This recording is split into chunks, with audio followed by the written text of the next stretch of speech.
Hola, muy buenas tardes y muchas gracias por venir. Y es un placer estar aquí, que además me parece, por el emplazamiento, por el nombre de la sala, que es uno de los personajes del libro, muy adecuado. Y bueno, es un placer estar con Juan Francisco y bueno, hablar un poco sobre un libro que yo creo que se disfruta muchísimo.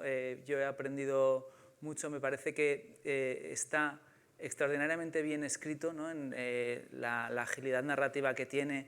Hay un poco, en un libro que habla de la americanización de la cultura, eso que se dice, ¿no? El ensayismo anglosajón, que puede ser riguroso y narrativo a la vez, y creo que en este caso eso se cumple de una manera que es admirable y que además hay una cosa que es llamativa, ¿no? O sea, que ves unas ideas muy claras de transformación, de cómo te cuenta, parece que un fenómeno lateral, pero te está contando cómo cambia el país, y a la vez está lleno de anécdotas, de historias, de lugares donde dices cómo ha encontrado esto, que te dan ganas de seguir buscando, ¿no? Entonces, realmente es un libro extraordinario, ¿no? Y bueno, lo primero que le quería preguntar, porque en cierta manera lo cuentas en el prólogo, pero tiene algo de spin-off, ¿no? Por decirlo, de tu libro anterior, ¿no? Entonces, nos cuentas cómo empezaste. Bueno, gracias a todos por venir, gracias a la Fundación Ortega por cedernos esta sala estupenda, que efectivamente, como la Fundación, tiene bastante relación con el libro, con la historia que aquí se cuenta cuando esto era la Residencia Señoritas. Sí, efectivamente, este libro es el resultado de La Generación Perdida. Yo ahora veo La Generación Perdida como una especie de cortometraje sobre un tema que daba mucho más de sí, entonces no lo sabía, y que requería un desarrollo. Y en ese sentido, sí, aquello se puede tomar como una precuela de esto, o esto como un spin-off de aquello. Me surgió escribiendo La Generación Perdida, yo descubrí algo que probablemente yo y cualquiera sabíamos, ¿no? El espíritu juvenil de los años 20, los felices 20, el hedonismo de los años 20, el espíritu de aquella época, el contraste entre el optimismo de unos años y el pesimismo de otros. Ese tema que nos interesa tanto a los historiadores, ¿no? Que son las vivencias convertidas en percepciones y cómo las percepciones engañan, como si los dioses siguieran engañando a la humanidad sobre aquello que les va a deparar el destino. Realmente lo que esperaban aquellos chicos que contestaron a la encuesta del Sol en 1929 sobre el futuro, sobre ese país, esa época que para ellos era, como dice una de ellas, me ha tocado vivir la mejor época de la historia. Yo reconstruía en ese libro la biografía posterior de algunos de esos personajes y claro, su futuro, su vida, a partir de la guerra civil, no tenía nada que ver con lo que ellos esperaban. Y por tanto, sí pensé que había un tema que era mucho más amplio, ¿no? Y un tema que era complejo y que empezaba, en cierta forma, con el 98. Es decir, el contraste entre el odio al yanqui, que genera el 98, el complejo de superioridad, la frustración posterior, el desastre, el pesimismo, este país no tiene remedio, este pueblo, estamos condenados. Bueno, aquel ensayo que proyectó Joaquín Costa y que parece que no llegó a escribir, si España posee aptitudes para ser una nación moderna, porque las élites españolas tenían serias dudas, ¿no? De que no hubiera un problema congénito o un problema incapacitante, el que fuera. Cada uno apuntaba en una dirección: la alimentación de los españoles, la forma del cráneo de los españoles, la orografía, la cultura, la tradición, la herencia musulmana, lo que fuera.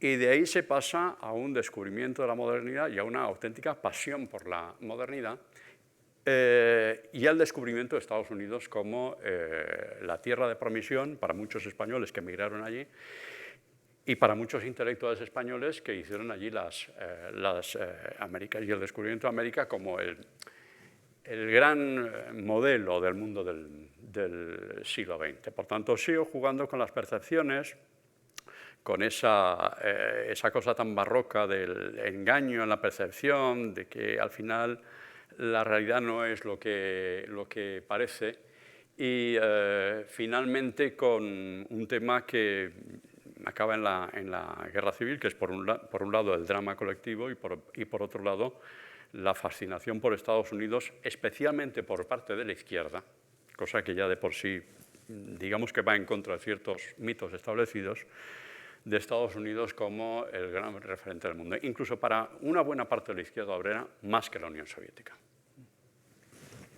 Además, cuando hablas de entre las cosas que atraen, ¿no? O sea, se asocia bastante pronto con, por una parte, la idea del lujo y por otra parte, la idea de lo práctico, ¿no?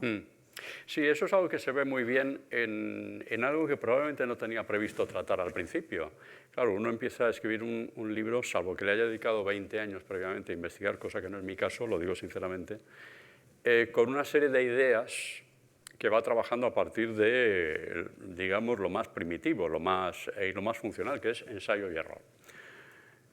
Muchas de esas ideas han funcionado. Otras se han ido incorporando sobre la marcha al relato. Es decir, yo veía que ahí faltaban cosas, que había que incorporar cosas y que había cosas que no conocí y que iba descubriendo. Y trabajando la publicidad, no digo que descubriera, pero sí tomé conciencia de la importancia de ese nuevo estereotipo de lo americano. Es decir, el libro empieza en el 98 con una serie de estereotipos y evoluciona muy rápidamente hacia otros. Hay una cosa que no cambia, y es la capacidad de Estados Unidos para generar en el imaginario español estereotipos muy fuertes, negativos o positivos. A partir de un momento determinado, a partir de la Primera Guerra Mundial claramente, probablemente ya en la Gran Guerra, los estereotipos se dan la vuelta. Y Estados Unidos fascina a los españoles, a los lectores españoles, a los periodistas españoles allí, a los intelectuales que viajan y desde luego a los españoles que emigran a Estados Unidos para trabajar. Y en la parte del estereotipo, que no deja de ser un puzzle en su conjunto, que más se observa en la publicidad, aparte de otros elementos comunes y más o menos previsibles, el hedonismo, la alegría de vivir, un cierto feminismo, más o menos ingenuo, pero que tiene un impacto casi revolucionario, ¿no? En aquel momento, está en esa combinación extraña que uno no se espera entre la comodidad y el lujo.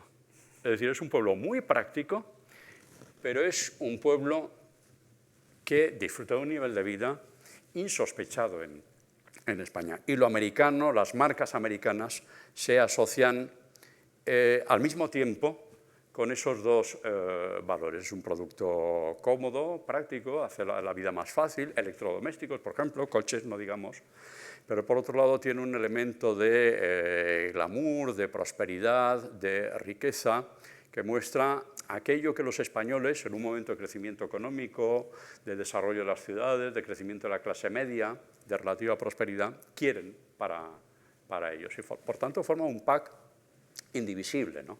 Y es todo eso. Y otra de las cosas que son curiosas del libro, ¿no? Es por una parte que a veces cuando se estudia y pensamos en qué se escuchaba, qué interesaba, como si todo fuera más provinciano de lo que realmente era, y luego por otra parte que había una influencia mayor americana y que las ciudades de provincias, las pequeñas ciudades tienen una vitalidad insospechada, ¿no? Sí, ese ha sido también un pequeño descubrimiento, que las ciudades crecen, que España vive una ola de relativa prosperidad, de crecimiento a partir del 98. Bueno, eso se ha estudiado desde hace tiempos, digamos, desde hace tiempo hay una revisión del 98 y del impacto en la vida social española que tiene muy poco que ver con el legado del regeneracionismo. Es decir, todo el mundo sabe desde hace por lo menos 40 años, diría yo, que el desastre del 98 trajo una ola de prosperidad económica por el ahorro que supuso el fin de la guerra y sobre todo por la repatriación de capitales de Cuba. Eso afectó sobre todo a la cornisa cantábrica. Por tanto, hay una ola de prosperidad, creación de empresas, bancos, industria, sociedades anónimas. Hay un fortalecimiento del eje Bilbao-Madrid que se acaba trasladando más o menos capilarmente al conjunto de la España urbana. Y al decir el conjunto de la España urbana no me refiero solo a las ciudades medianas y grandes, ni siquiera a las capitales de provincia, sino también a pequeñas ciudades, si se pueden considerar así, localidades medianas de provincias, que se incorporan a esa ola de modernidad, que viven también esa pasión por lo moderno y que dejan a lo largo del libro ejemplos, en fin, tan sorprendentes para mí, ¿no? Pequeñas joyas de esa otra España del primer tercio del siglo XX, como el hecho de que en Alcañiz, provincia de Teruel, se creará en los años 20, creo que finales de los años 20, un grupo de jazz, una jazz band, que daba conciertos, no querían cobrar, eso les parecía. Yo supongo que eran estudiantes, y estudiantes de la Universidad de Zaragoza, pero eso no lo sé, aunque aparecen los nombres, yo no he descubierto ahí su filiación, su biografía. Por tanto, cuando hablamos del desarrollo de la España urbana, estamos hablando de algo que va mucho más allá de Madrid, de Barcelona, de Valencia, de Sevilla, de Bilbao, de lo conocido. Es decir, llega a capital de provincia, a localidades medianas, que en algunos casos son pioneras. Lo cuento en el libro, la incorporación de ciertos elementos del consumo de masas norteamericano. La Coca-Cola, por ejemplo, se distribuye, se vende antes en algunas capitales de provincias, en Murcia, quiero recordar, no sé si en Granada, lo digo en el libro, que en Madrid. Hay películas de Chaplin. De mercado, ¿no? ¿Perdón? Que se hacen como ensayos de mercado. Eso, claro, no es un libro de historia del marketing ni de la publicidad. Esa es una posibilidad, es decir, que las empresas norteamericanas, que no saben muy bien cómo es el mercado español, lo ven con curiosidad, con grandes expectativas, cambian su estrategia publicitaria, al principio claramente enfocan los anuncios hacia una élite social, luego intentan captar ciertos sectores mesocráticos, incluso populares, de ahí que capten para los anuncios la imagen de personajes populares, futbolistas, cantantes, actores, toreros incluso. Pero la impresión es que, y por tanto, existe la posibilidad de que alguna de estas marcas ensayara su producto, la inserción de su producto en el mercado español primero en provincias, antes de colocarlo en Madrid. Esa es una posibilidad. Y la otra posibilidad es que la España urbana, en ese momento de efervescencia económica, cultural, digamos que cada ciudad tenga su propio dinamismo y pueda adelantarse incluso a las grandes ciudades. Son las dos posibilidades. Probablemente las dos se dieron en aquel momento. Es decir, que las grandes marcas americanas quisieran experimentar en pequeña escala, como si fuera un laboratorio, en pequeños núcleos urbanos y ver si la cosa funcionaba y luego ya desembarcar en Madrid o en Barcelona. Hay una cosa, ¿no?, que es muy... porque es una figura muy importante en el libro, aunque simboliza más cosas al mismo tiempo, ¿no?, y que es Chaplin, ¿no? O sea, ¿por qué ese título, ¿no? Bueno,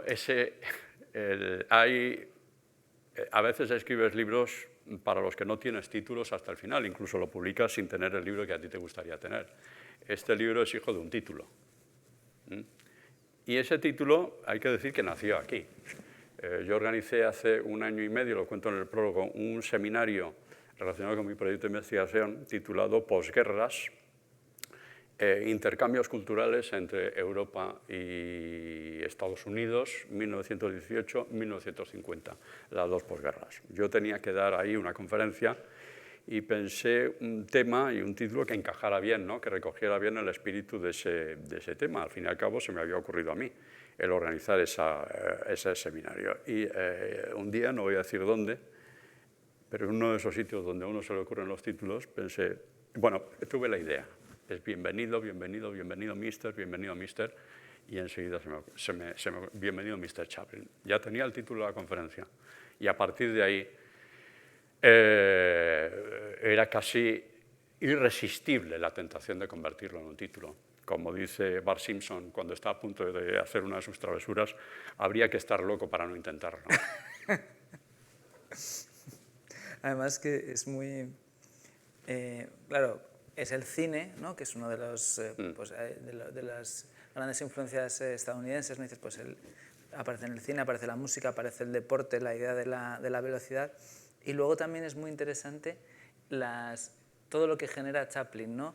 Las imitaciones, la discusión sobre el nombre que se emplea, los otros cómicos, quién les gusta más, quién les gusta menos, cómo cambia la percepción después también en la guerra civil, o como cuando dicen, ¿no? Cuando se dice como las patadas que le dan en el culo a él, se la dan al rey, ¿no? Sí, claro, es un poco el paradigma del libro por muchas razones. Primero, es un actor inglés trasplantado a Estados Unidos y por tanto es un buen ejemplo de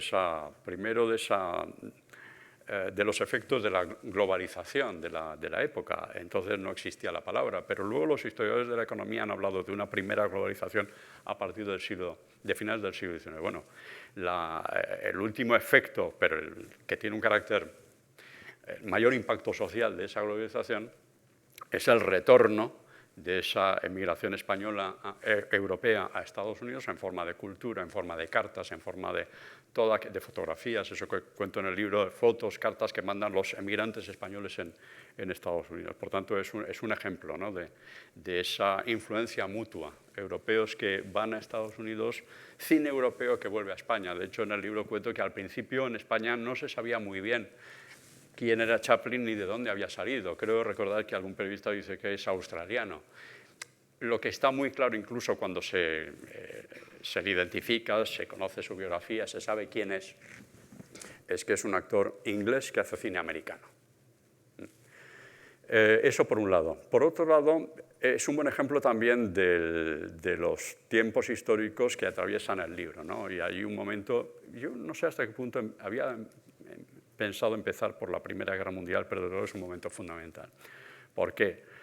Pues porque España es uno de los pocos países neutrales, porque la industria cinematográfica europea prácticamente deja de producir por falta de materia prima, de material para... Y, por tanto, aquello que en España, aquella demanda, cubría el cine europeo, francés sobre todo, crea un vacío en el mercado que llena la producción norteamericana. Y ahí es donde desembarca, de repente, se puede decir, Chaplin, para convertirse de la noche a la mañana en un personaje popular, famoso, querido por todos los españoles. Es un personaje paradigmático también por muchas razones, por lo menos por otras dos. Primero, por la capacidad para generar hasta las vísperas de la Guerra Civil un consenso nacional. Es decir, incluso en la primavera del 36, cuando los españoles, como cuenta Constancia Maura,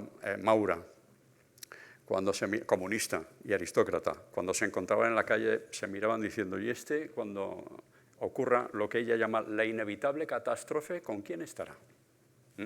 Bueno, incluso en ese momento los españoles siguen adorando a Chaplin.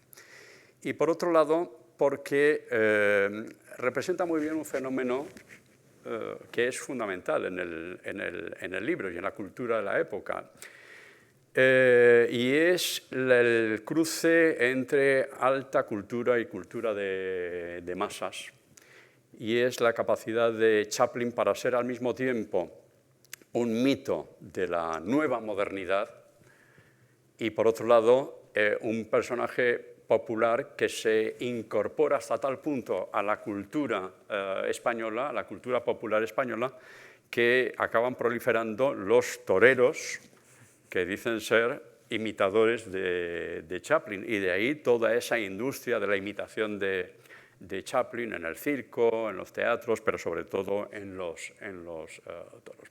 Son dos realidades, dos mundos inseparables. Es decir, lo único aquí que las dos grandes fronteras, todo lo demás está muy mezclado, que yo reconozco, las dos grandes líneas divisorias que yo reconozco en el libro son, por un lado, una clarísima, campo-ciudad.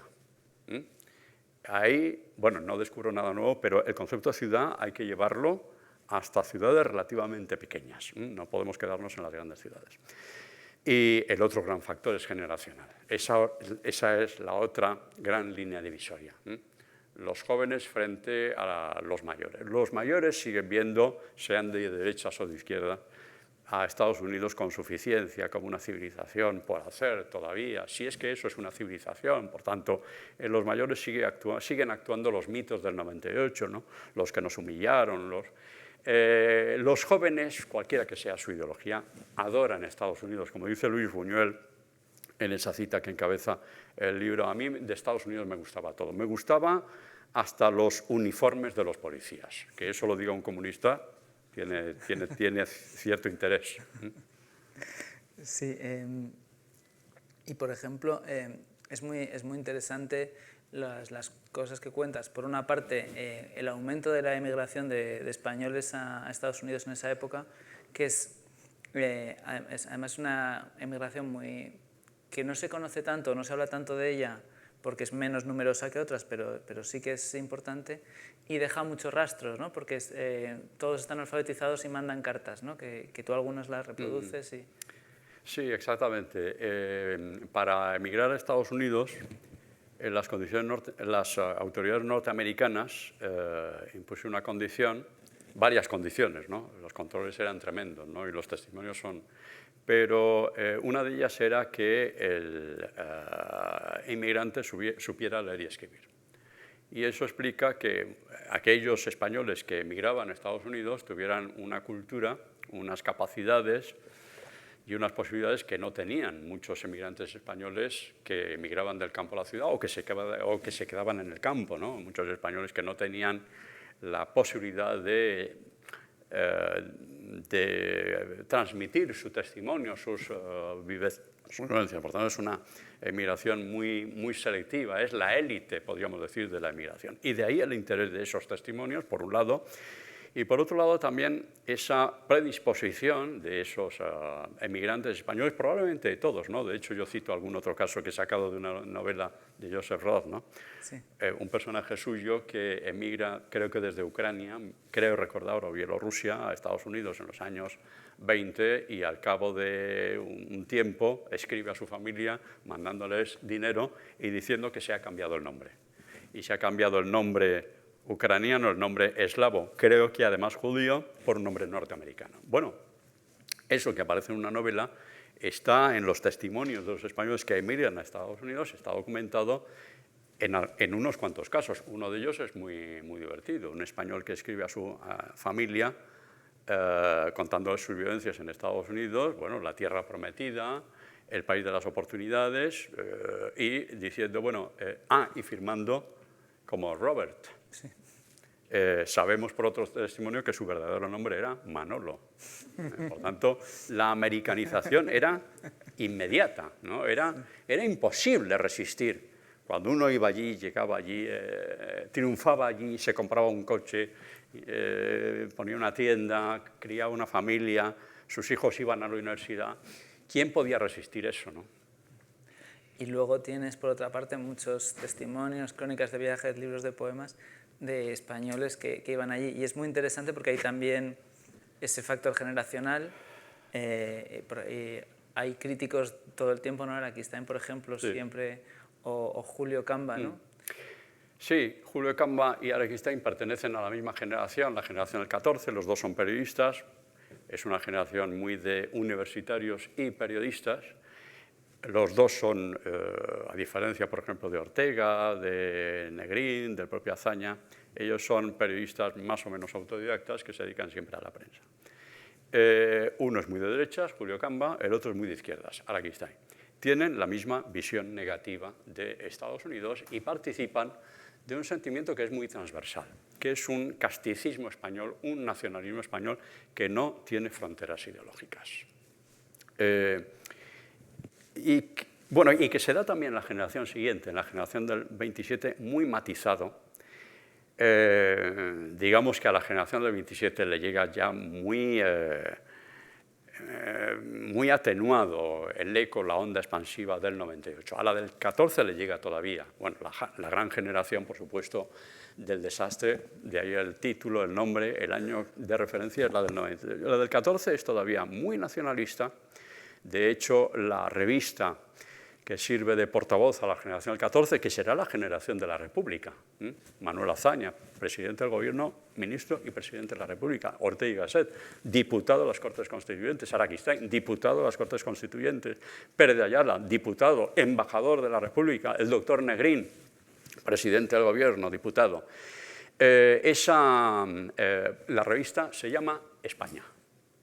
Es una especie de precuela de la Segunda República. Es decir, ahí está, a partir de 1915, el momento en el que Ortega funda la revista, luego la deja en manos de Araquistáin, un socialista. Ahí está el proyecto que 16 años después fraguará en la Segunda República. Y, por tanto, hay un nacionalismo transversal, que se ve bien en el caso de Julio Camba y Araquistáin, los dos muy antiamericanos. Hay alguna excepción en la generación del 14 que yo señalo: Fernando de los Ríos, Madariaga, Federico de Onís, perdón. Y en la generación del 27, yo a la generación del 27 no me atrevería a calificarla de nacionalista, pero sí diré una cosa.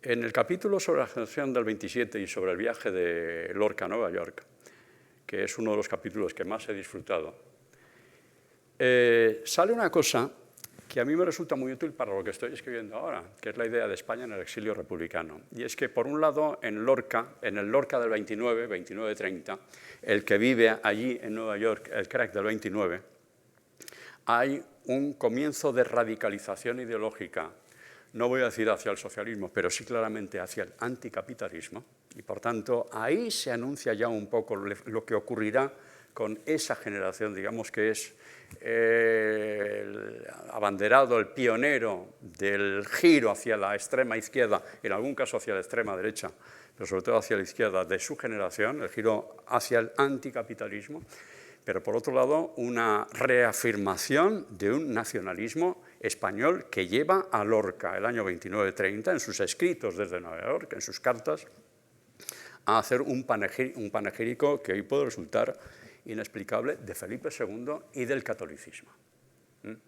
Y por tanto, incluso en ese caso extremo, un Lorca que está llevando a cabo su propia mutación personal e ideológica, que es un poco la que experimentarán sus compañeros de generación un poco después, van de la mano. Izquierda y nacionalismo español. Por tanto, no son dos elementos inseparables, al contrario, son dos elementos que se retroalimentan. Cuanto más se radicaliza la izquierda, más se radicaliza el nacionalismo español. Es curioso, ¿no? Y en esto enlaza con la generación perdida, y también es en cierta manera previsible, ¿no? Pero los años 20 es más como el descubrimiento, ¿no? En cierta manera, y en los años 30 ya hay como se ve un factor ideológico más fuerte, como la cultura americana que llega también se interpreta en esas líneas, ¿no? Sí, bueno, claro, una de las cosas que llama la atención y que conviene destacar, que forma parte un poco de lo que todos sabemos de aquella época, pero a mí por lo menos, no sé a los lectores, me ha sorprendido hasta qué punto el contraste entre los 20 y los 30 es tan claro, tan rotundo y tan abrupto. Ahí tenemos una generación joven que tiene una idea revolucionaria de la vida, hedonista, agnóstica en muchos sentidos, digamos que representa una izquierda vital, cultural, rupturista, que vive estupendamente, que se adapta estupendamente al marco histórico de la dictadura de Primo de Rivera. Y esa misma generación se va a convertir en un factor de oposición creciente, muy duro, finalmente decisivo, a la Segunda República Española. Por tanto, aquí da la impresión de que los papeles están cambiados y, por tanto, mi obligación como autor, al descubrir una realidad más o menos compleja, yo creo que sí, que es compleja y que no se entiende en algunos aspectos a simple vista, es dar coherencia a esa realidad sin, digamos, sin forzar esa realidad. Y por tanto, sí, el contraste entre los años 20 y los años 30. Y sí, también es verdad, la cultura americana de los años 30, la cultura que llega a España, no es exactamente la misma que la de los años 20. Hay un capítulo ahí que yo llamo Transiciones. Me parece que me llevó cierto tiempo dar con la clave que me permitía dar unidad y sentido a todo lo que yo quería recoger ahí, porque, para decirlo claramente, ese capítulo es un cajón desastre. Y hasta que no di con el título, que por lo menos daba una cierta cobertura, una cierta coartada todo aquello, ese capítulo quedaba un poco fuera del hilo argumental del libro, por lo menos quedaba todo un poco disperso. En ese capítulo explico precisamente, hablando de la publicidad, cómo la crisis del 29 afectó a la llegada de marcas españolas o al mantenimiento de marcas españolas en España. En algunos casos supuso un recorte de presupuestos en las campañas publicitarias de determinadas marcas españolas, puso en dificultades a determinadas empresas españolas que tenían ya una cierta implantación en España. Y por otro lado, entre esas transiciones, claro, una obvia es de la monarquía a la república, pero hay otra transición muy importante, del cine mudo al cine sonoro, ¿no? Sí, que además tiene, enlaza, ¿no? Porque claro, también el cine sonoro puede ser musical, ¿no? Y tiene que ver con otro de los temas, ¿no? que es el jazz y la representación del jazz y las diferencias en cómo os lo cuentan los poetas y cómo lo cuentan, porque a los del 27 les interesa, por ejemplo, y cómo lo cuentan los humoristas gráficos, ¿no? Sí, hay una diferencia que yo he descubierto, no sé si se ha estudiado, yo no soy especialista en historia de la música y menos en historia del jazz, ¿no? Pero leyendo esos textos y viendo esa prensa gráfica, esas caricaturas, esas viñetas, esas revistas satíricas, la representación del jazz en los poemas vanguardistas de la época o en los dibujos de la época, hay una clara diferencia entre la imagen del poeta y la imagen del dibujante. Para el poeta, el jazz representa el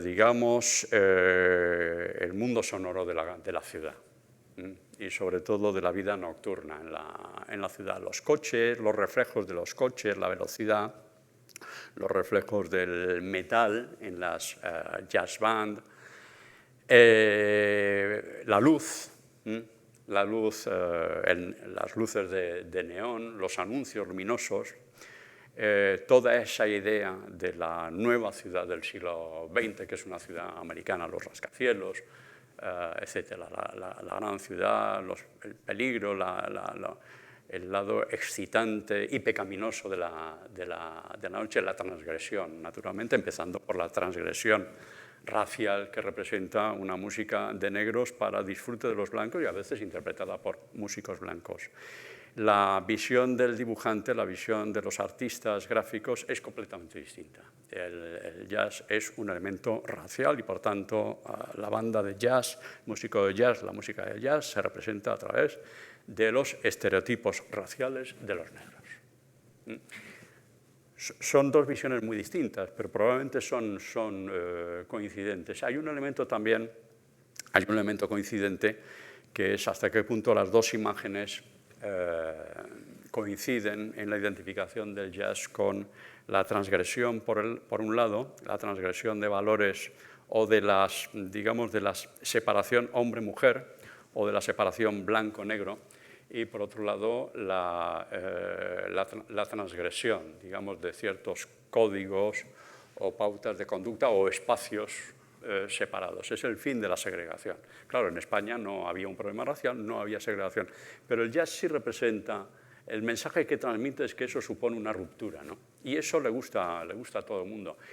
Y lo más curioso es que, por lo menos en los años 20, principios de los años 30, le gusta también a la aristocracia. Es decir, los primeros locales en Madrid donde se interpreta jazz, donde hay jazz bands y donde hay músicos de jazz, es en hoteles de superlujo.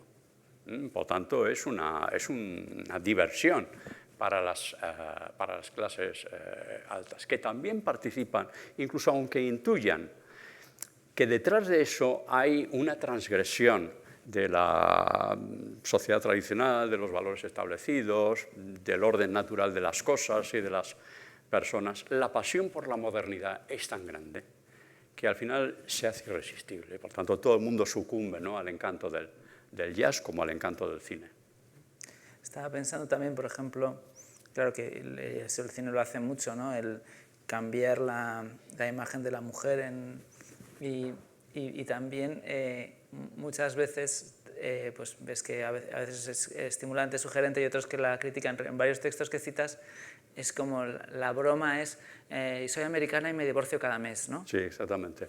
Esa es la imagen frívola, la versión frívola de lo americano, que tiene mucho predicamento y mucha presencia en la prensa española, digamos, en una cierta literatura o periodismo costumbrista que tiene mucho éxito en la época. Es decir, hay periodistas o columnistas especializados en eso. Bueno, Julio Camba, por ejemplo, es un maestro, ¿no? Es decir, hacer bromas sobre lo americano. Y por tanto, incluso para aquellos que no conectan, más bien rechazan todo aquello que Estados Unidos representa, lo americano está en el mercado, aunque sea para denigrarlo, para reírse de los estereotipos yanquis, etc. Lo americano, digamos, que invade todo el imaginario español de la época, para bien o para mal. Y me llamaba la atención a veces en algunas cosas que son importantes en el libro y que no son americanas. Digo, ¿por qué están? ¿No? Porque, por ejemplo, cuando hablas de las Urdes y de los 2 viajes del rey, de la película de Buñuel, o hablas de qué España, ¿no? Sí. Pues deja que haga memoria. Bueno, te podría decir que las Urdes, de momento, tienen 2 razones para estar presentes en el libro.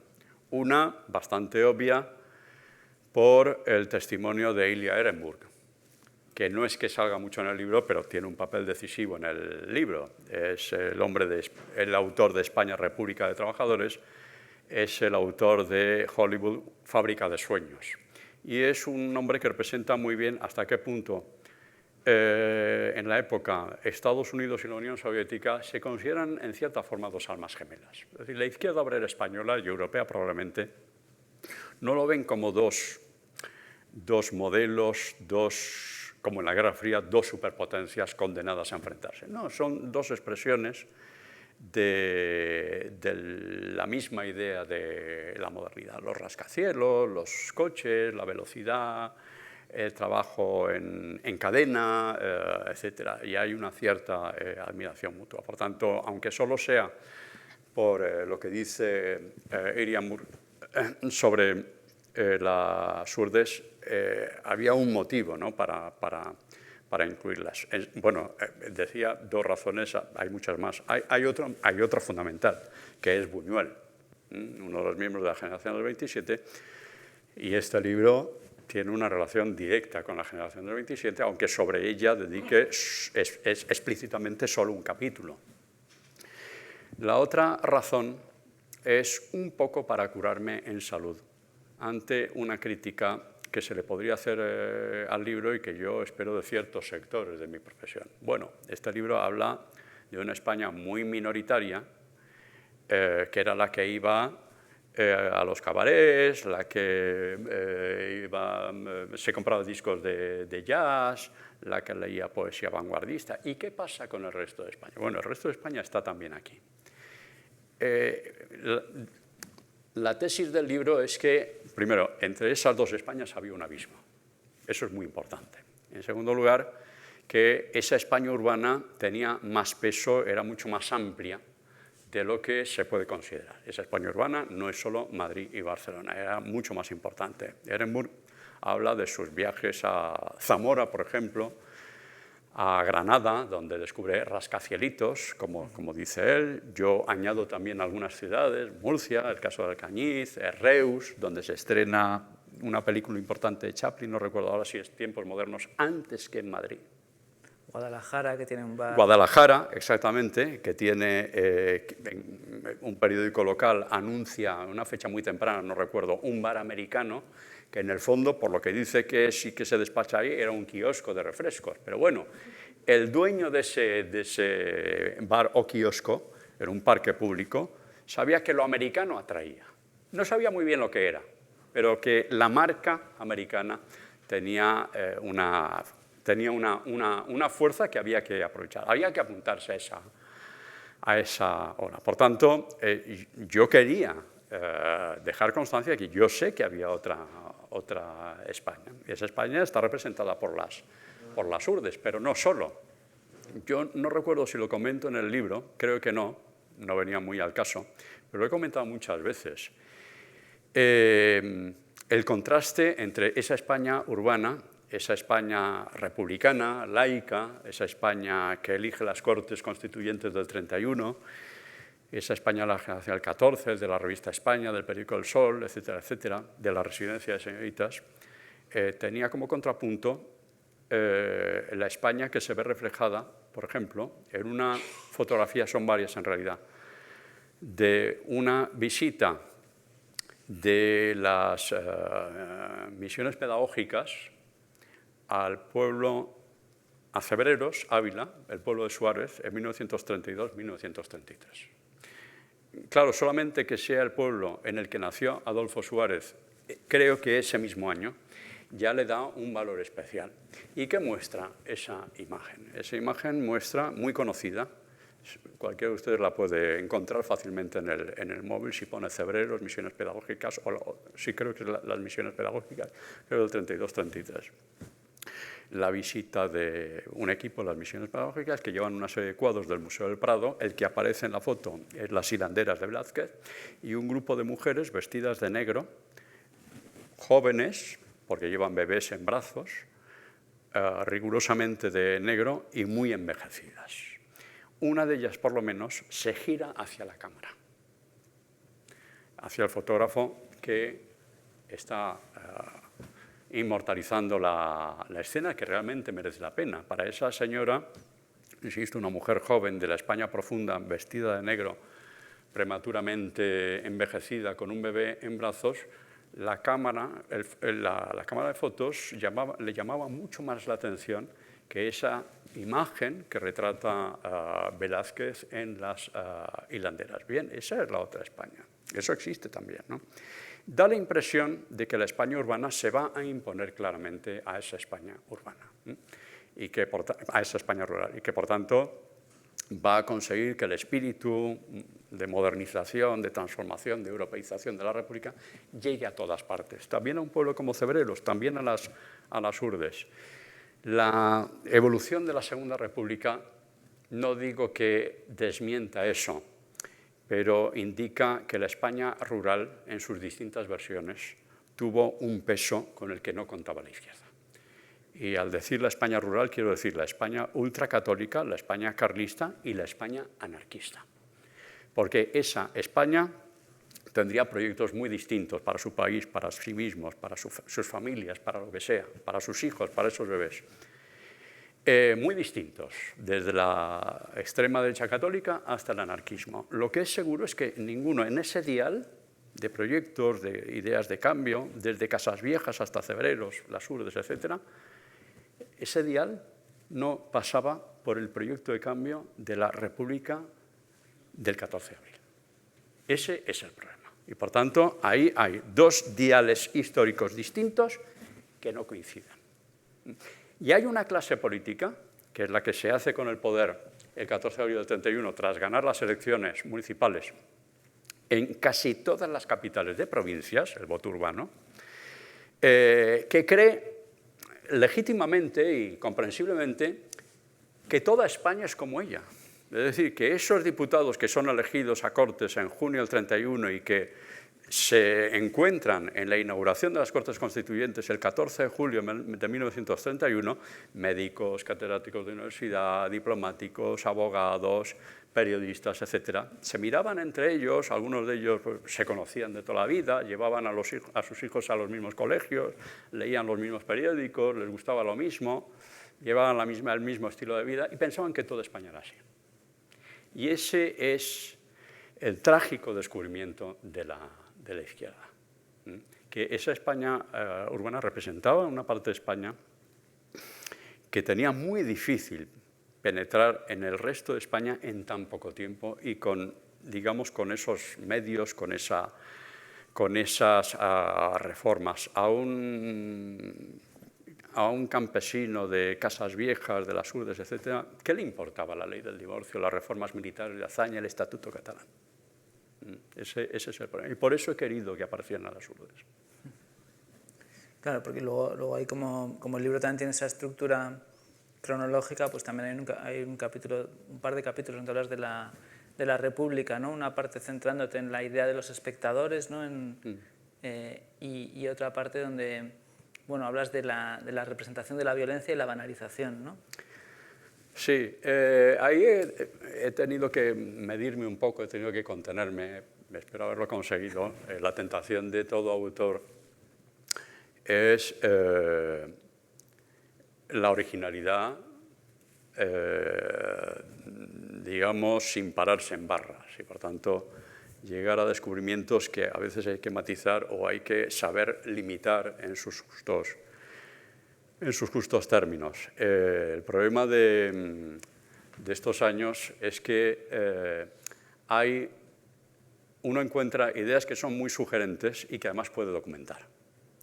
Tú planteabas el de la relación entre el cine de Hollywood y la violencia política. Yo ahí me he contenido lo que he podido. He llegado hasta donde he podido en ese trabajo de autocontención, porque la tentación es muy clara. El cine de Hollywood, el cine gángster, fue una escuela para la violencia política de la España de los años 30. En fin, una escuela de aprendizaje.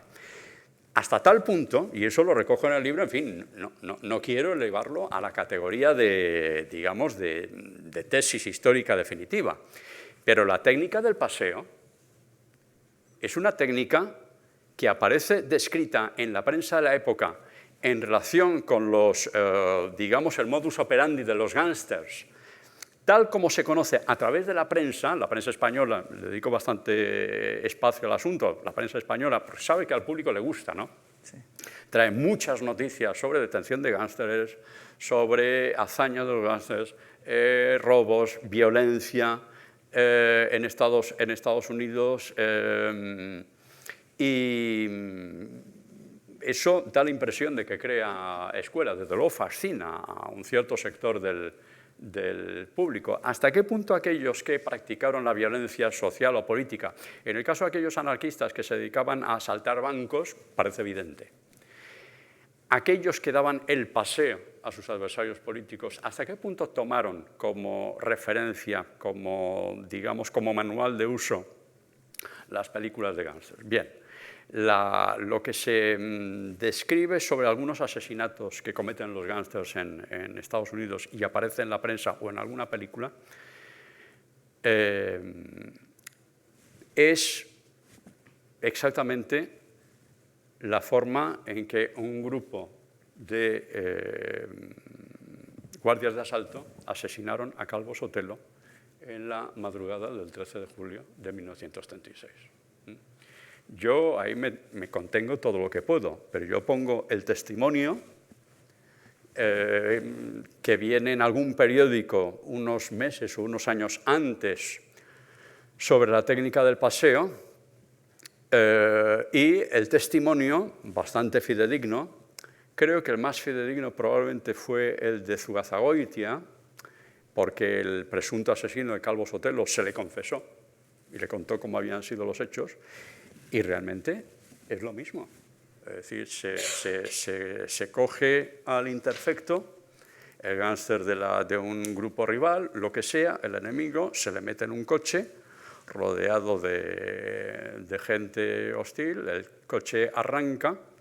Es importante que la víctima esté sentado en un asiento delantero. Los guardias de asalto tenían la ventaja de que era una furgoneta que tenía varios bancos y uno de ellos le pega un tiro en la nuca. Bueno, eso aparece descrito así. Por tanto, la comunicación, por tanto, efectivamente existe digamos, un fenómeno de vasos comunicantes, creo yo, entre el cine y la violencia política en los años 30 en España y sin duda fuera de España, porque la violencia se puso de moda en el periodo entre guerras y especialmente en los años 30. Es eso que George Moses llamó la brutalización de la política, es decir, es que lo que estaba de moda era la violencia y lo que estaba mal visto era la paz. Como en la parte donde hablas también de la guerra civil, ¿no? Vamos, el amigo americano es muy importante, ¿no? Y además de maneras muy distintas y paradójicas, ¿no? Porque parece que Hollywood pues está con la República. Luego el lado franquista dice, bueno, son actores y además son todos judíos y es lo normal. Y luego al mismo tiempo el gobierno, pues sin apoyar exactamente, pero sí que el establishment contribuye, ¿no? Sí, bueno, ahí los papeles están bastante repartidos. Como dice un periódico de izquierdas, los 8 grandes millonarios norteamericanos son amigos de Franco, me parece que lo dice algo así. En principio, al gobierno de Roosevelt se considera amigo de la República. La cuestión es que la guerra acaba y Roosevelt y su gobierno no se deciden a dar el paso de apoyar efectivamente en la práctica a ese gobierno teóricamente amigo, y por tanto todo queda en una solidaridad más o menos testimonial, más o menos romántica de un sector de la sociedad norteamericana con la República, el envío de voluntarios, desde luego, y de material, de comida, de ropa, en fin, algún barco, alguno de ellos, yo lo cuento en el libro, acaba en poder de Franco porque es apresado por un buque de guerra franquista. Y, por tanto, los papeles parecen definidos, es decir, que en principio Estados Unidos se identifica con la causa de la República, Hollywood especialmente, y desde luego hay un rechazo por parte del bando franquista por una mezcla de nacionalismo, eso está claro, y antisemitismo, eso es relativamente nuevo, hacia la industria cinematográfica norteamericana, que efectivamente se considera manejada por el judaísmo internacional. Actores judíos, directores judíos, guionistas judíos, bueno, pues ya lo tenemos todo completo. Y mientras tanto, al otro lado del frente, bueno, y eso explica que en la España nacional apenas se estrenaran, bueno, no digo estrenaran, apenas se proyectaran películas de Chaplin. Por tanto, ese consenso del que yo hablaba, que llega hasta la primavera del 36, hasta el estreno, me parece que es de tiempos modernos, acaba ahí. Y hay muy pocas excepciones. Yo cito ahí el caso de un columnista de un periódico falangista que elogia tiempos modernos, precisamente, pero verdaderamente es la excepción. Y en la España republicana, todo lo contrario. Chaplin a todo pasto. Pones como, además, ahí como lo comparas con, no sé si es El acorazado Potemkin, y es una película de Chaplin en la otra. Claro, bueno... Arrasa Chaplin. No sé hasta qué punto es sorprendente, pero es así. Es decir, la izquierda obrera prefiere el cine norteamericano antes que el cine soviético, y eso es fácil documentarlo. Está estudiado, ¿eh? Yo no hago más que tomar los datos de aquellos que lo han estudiado y lo conocen. En Madrid me parece que creo recordar el 65% de las películas que se emiten durante la Guerra Civil, y Madrid fue republicana hasta el 28 de marzo del 39, son americanas. Las películas soviéticas son una exigua minoría. Las películas soviéticas aburren a la izquierda obrera. Algún periódico anarquista lo dice abiertamente. En Alicante, que fue territorio republicano desde el primero hasta el último día de la Guerra Civil, me parece que el porcentaje de cine americano emitido es el 75% del total. Por tanto, digamos que ahí la elección, amigos, enemigos, está muy clara. Ahora, ¿qué pesó más? ¿La ayuda de esos supuestos 8 millonarios a Franco o la ayuda testimonial de la sociedad americana o ciertos sectores de Hollywood, de los sindicatos, de la izquierda, los voluntarios, esas colectas que hacían algunos de ellos? ¿Qué pesó más? Yo cito en el libro, en el capítulo de la Guerra Civil, un testimonio que tomo de Juan Velarde Fuertes en un documental que hizo TV3 sobre el oro de Moscú. Y cuenta algo que yo no he podido documentar, pero estoy seguro que es verdad, que lo ha leído en algún sitio. Una carta que un alto ejecutivo de Texaco, no sé si era ya Texaco, pero vamos, lo sería muy pronto, de una gran petrolera americana, que está sobrevolando el escenario de la batalla del Ebro en una avioneta o en un avión de combate franquista, le escribe en ese momento al presidente Lafort, yo creo que era John Ford II una carta que le dice, sobrevolando la escena de la gran batalla que va a decidir la suerte de la España nacional, observo cómo los camiones de la España, tus camiones alimentados por mi gasolina, avanzan en su lucha contra el bolchevismo. Bueno, ¿qué contó más? Lo que está muy claro es que la España nacional, la ideología oficial de la España nacional, el falangismo, Franco, no digamos, eran claramente antiamericanos, que la izquierda era todavía muy pro-norteamericana y que, sin embargo, las ayudas a uno y otro lado del frente pudieron favorecer finalmente, un poco contra natura, al bando franquista.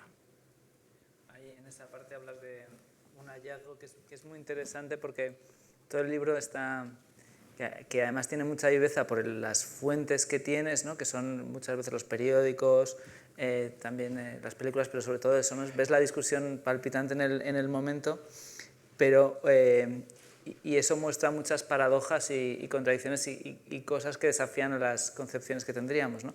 Y una de las más interesantes es lo que cuentas de Mi Revista, ¿no? Esta publicación. Bueno, sí, hay dos grandes paradojas, sobre todo si no se conoce los hechos como fueron, ¿no? Y no se conoce el dramatis personae. Uno es el caso de Mi Revista.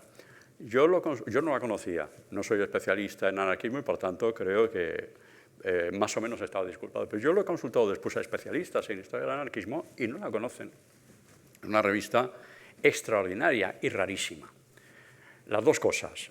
Es muy raro que en una Barcelona en plena guerra civil, con lo que es el anarquismo catalán, con lo que es la CNT y a lo que se dedica la CNT en la retaguardia, que un anarquista publique una revista de estas características, que es un lujo de revista. Es decir, tú la ves por la calidad, por la parte gráfica, las fotografías, llena de anuncios, que además reivindica anuncios, reivindica la publicidad, reivindica otro anarquismo.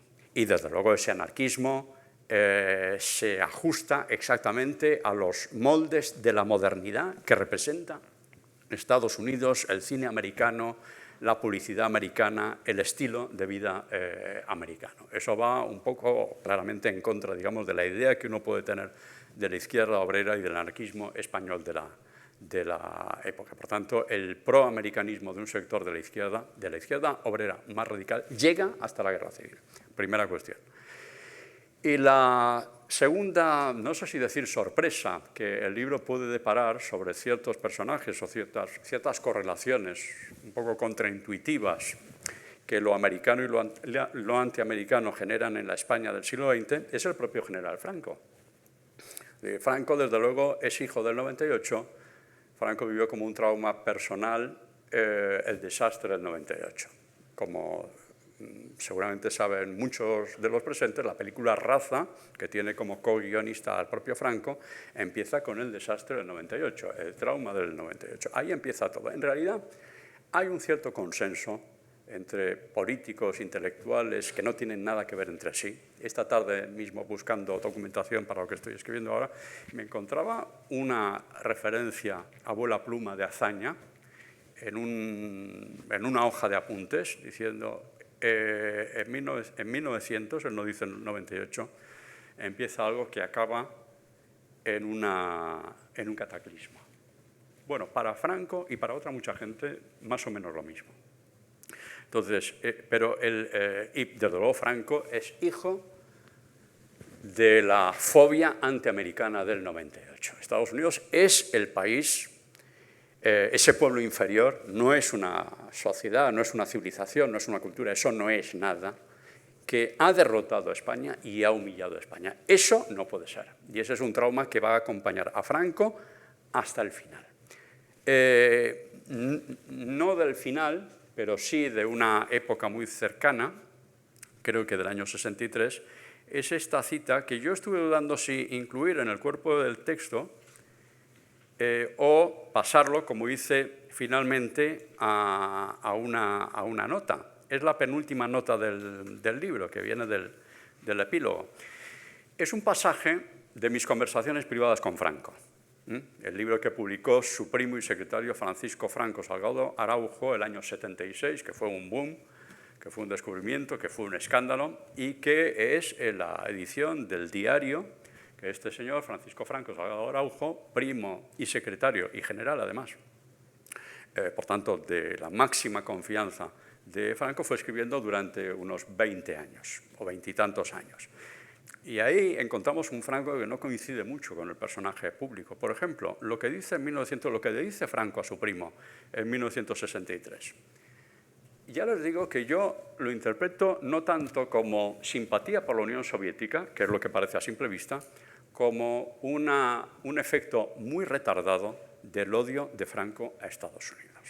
Y por tanto, de una reacción psicológica muy común. El enemigo de mi enemigo es mi amigo. Lo que dice Franco el año 63, en estas conversaciones íntimas con su primo, es lo siguiente: los rusos no pueden olvidar que la política de sus jefes de gobierno les ha permitido ser la segunda potencia del mundo y con aspiraciones de ser la primera. La cultura ha aumentado de un modo enorme. Allí todo el mundo estudia, todos trabajan y así progresan. Eso se consigue con un mando enérgico y con la gran disciplina que siempre han tenido en el pueblo ruso desde que dominan los soviets. El Partido Comunista predica la rebelión de las masas en el mundo democrático, pero en Rusia solo se hace lo que el gobierno dispone y el pueblo lo acepta sin la menor protesta. Este es Franco. ¿De repente se enamoró de la Unión Soviética? Bueno, primero, Franco entendía la dictadura, no entendía la democracia. Entendía la dictadura de cualquier color y condición, mucho más que cualquier democracia. Y en segundo lugar, yo creo que eso muestra no tanto el amor de Franco por la Unión Soviética, que sería mucho decir, como el rechazo de Franco a Estados Unidos y a esa cultura liberal que él dice poco antes. Dice, es que eso está acabado, eso ha fracasado en todas partes del mundo, eso no lleva a ninguna parte. No sé si tenéis alguna pregunta.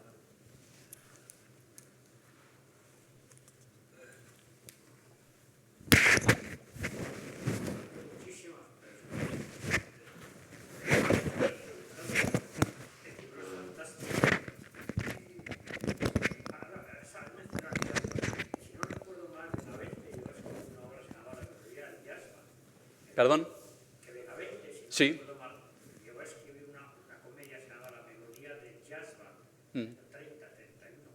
A propósito de lo que contabas tú de cómo penetró un señor tan conservador, vamos, tampoco revolucionario, que se pusiera ese título, ese ánimo, ¿no?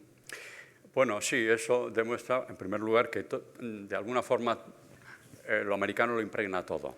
Claro. Y que incluso aquellos que lo rechazan, como el caso de Benavente, creo recordar, tampoco resisten la tentación de hacer caja, como ese hostelero de Guadalajara que puso un bar que se llamaba Bar Americano, lo podía haber llamado kiosco La Alcarria, no, lo llamó Bar Americano. Pues también Benavente quiso apuntarse a una fórmula de éxito seguro. O por la atracción que ejercía, por el efecto de atracción o rechazo, da igual. Funcionaba igual, es decir, si de lo que se trataba era de que la gente fuera a ese kiosco a comprarse refrescos, eso iba a funcionar. Si de lo que se trataba era de que la gente se riera a costa de los americanos, eso también iba a funcionar. Sí, otro caso así curioso es la llegada de la Coca-Cola, ¿no? También, ¿no? Y cómo aparece al principio como una cosa medio aristocrática. Bueno, yo he disfrutado, tú me lo planteabas antes, he disfrutado mucho analizando imágenes. Fotografías, las pocas que he podido manejar de las miles de fotografías de migrantes españoles en Estados Unidos, que por lo visto ha inventariado, algunas ha digitalizado, ese proyecto estupendo, ¿no? Inmigrantes invisibles. Bueno, no son invisibles, ¿no? Han dejado su testimonio, sus cartas, sus fotografías, lo que muestra lo que ha llegado hasta nosotros, las fotografías que yo he podido consultar, es que en su inmensa mayoría están muy americanizados. En el caso y los anuncios dan mucho de sí, ¿no? Aparte son algunos de ellos muy bonitos. Y con la Coca-Cola pasa algo, en realidad la marca pionera, hasta donde yo sé, es Kodak. Y con Kodak pasa algo, con unos años de antelación. Kodak creo que a partir de principios de siglo, con Coca-Cola a partir del año 28, 29, me parece recordar, que luego es un proceso que van a seguir todas las marcas americanas que intenten instalarse en España. Ven futuro en el mercado español, entre otras cosas, porque no hay oferta y, por tanto, a poca demanda que haya, siempre podrán hacer negocio. Eso lo primero. Lo segundo, tienen la creencia, que luego en parte rectifican, de que esos productos que en Estados Unidos son productos de consumo popular, el caso de la Kodak, por ejemplo, en fin, relativamente popular, mesocrático por lo menos, en España tienen que ir dirigidos por su precio, por el estilo de vida que representan, el concepto de vacaciones, por ejemplo, ¿no? En el caso de Kodak, de vacaciones en la playa. Bueno, ¿quién iba a veranear a la playa? Tienen que buscar a una élite que se sienta atraída por ese producto y por esa imagen y por esa marca. Claro, ya la línea que sigue la campaña publicitaria de Kodak, que por otro lado es la misma que sigue en el resto del mundo, es un personaje, la chica Kodak, que es un personaje universal que muestra esa globalización a la que yo antes hacía referencia, indica ese choque cultural. Es interesante ver además cómo va evolucionando. Como tiene mucho recorrido, mucho más que otros productos que llegan mucho después, como Coca-Cola, vemos cómo va evolucionando la chica Kodak. Yo digo que algún dibujo que publica la prensa española de la época, la chica Kodak, bueno, ya de entrada una mujer joven, con una indumentaria relativamente suelta y playera. No en bañador, pero en fin, una indumentaria, sin compañía masculina y con una cámara en la mano, una mujer, hoy diríamos, empoderada, en España era una revolución cultural. Una revolución cultural. Bueno, como podemos seguir la evolución de esa imagen, van cambiando las situaciones. Yo digo que una de ellas, uno de estos dibujos, a mí me recuerda mucho a Sorolla. Clotilde en la playa, y aún dicen que el pescado es caro. Es una mezcla entre los dos. La imagen del pescador, por ejemplo, retratado por la chica Kodak. Como la falda se va acortando en los años 20. El caso de Coca-Cola es más complicado, sobre todo llega el año 28, 29, gran campaña de lanzamiento, busca, ahí el contraste es más claro, ¿no? Una marca popular que además tiene a gala vender millones de botellas en todo el mundo, lanza una campaña dirigida claramente a las élites. Clubes sociales, clubes de regatas, clubes deportivos, después del partido de tenis, al volante de un coche, en un bar, en una cafetería con smoking. Está muy claro el público que buscan.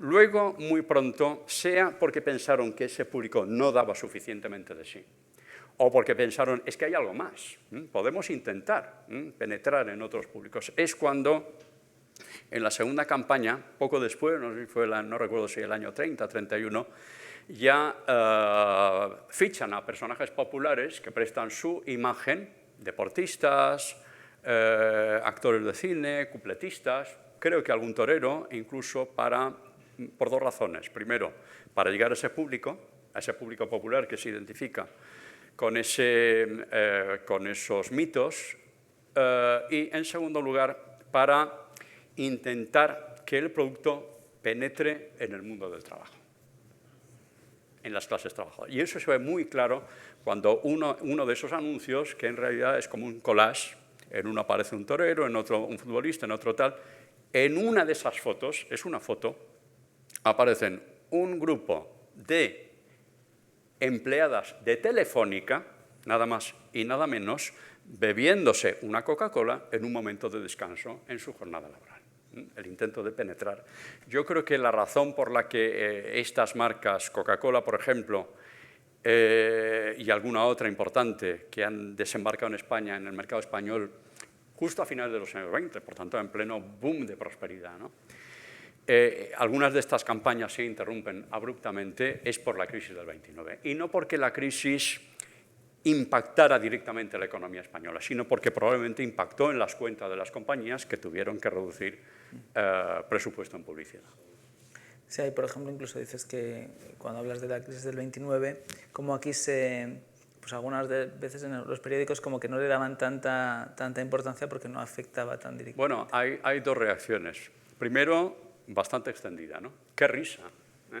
Los americanos pasándolo mal, millonarios americanos que se suicidan, anécdotas de todo tipo, millonarios que ahora están limpiando zapatos en los hoteles. Julio Camba tiene algún artículo de este tipo. Por tanto, es una especie de venganza Sí. contra el enemigo del 98, porque el 98 sigue presente. Por mucho que, no recuerdo si el año 23 o 24, Azaña escribió un artículo titulado «Todavía el 98». Bueno, y lo que te rondaré morena, ¿no?